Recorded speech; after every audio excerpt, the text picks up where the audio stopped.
Time for Barry on Sports with Barry Laminack. I'm Barry Laminack, and this is what happened in sports this week. Let's start in the NFL, where Ravens kicker Dustin Tucker broke the all-time record for longest field goal after making a 66-yarder to beat the Lions at the last second last week, setting a new NFL record for ways to make the Lions lose. That is sports for you, right? The thrill of victory and the agony of playing in Detroit. Ravens fans blasted wide receiver Marquise Hollywood Brown after he dropped 3 potential touchdown passes last week. He will now be known as Straight to DVD Brown. Jaguars head coach Urban Meyer told fans not to worry about the 0-3 start, saying they're going to get things going. At this point, the only thing that might be getting going is Urban Meyer's out of Jacksonville.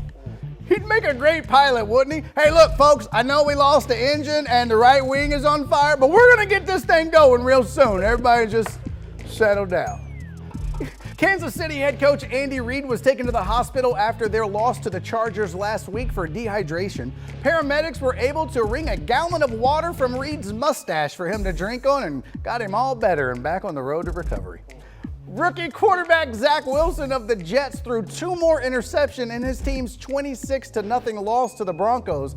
In 3 starts, Wilson has 2 touchdowns and 7 interceptions. Tell me you want to play for the Texans without saying you want to play for the Texans.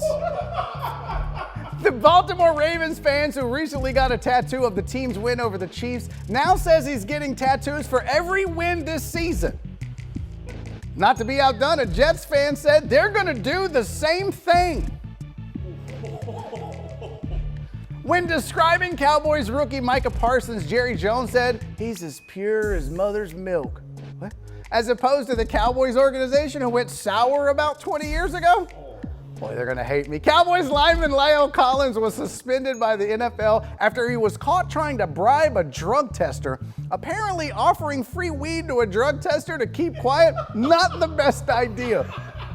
Collins missed 7 scheduled drug tests, but said he had legitimate excuses for each one. He just can't remember them. In other sports news, Ohio State linebacker Kayvon Pope was kicked off the team after he quit mid-game and tweeted "Bleep Ohio State" using the F word.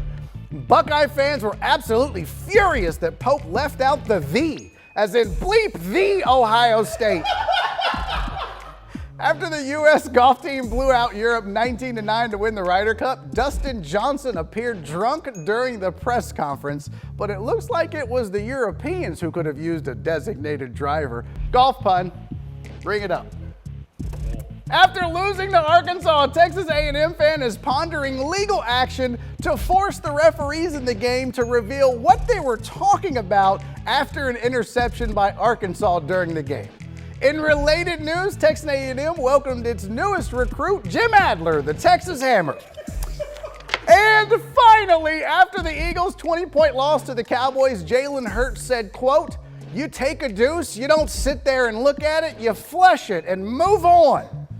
Coincidentally, flush it and move on is also the Eagles' motto. I'm Barry Laminack. That's not what happened in sports this week.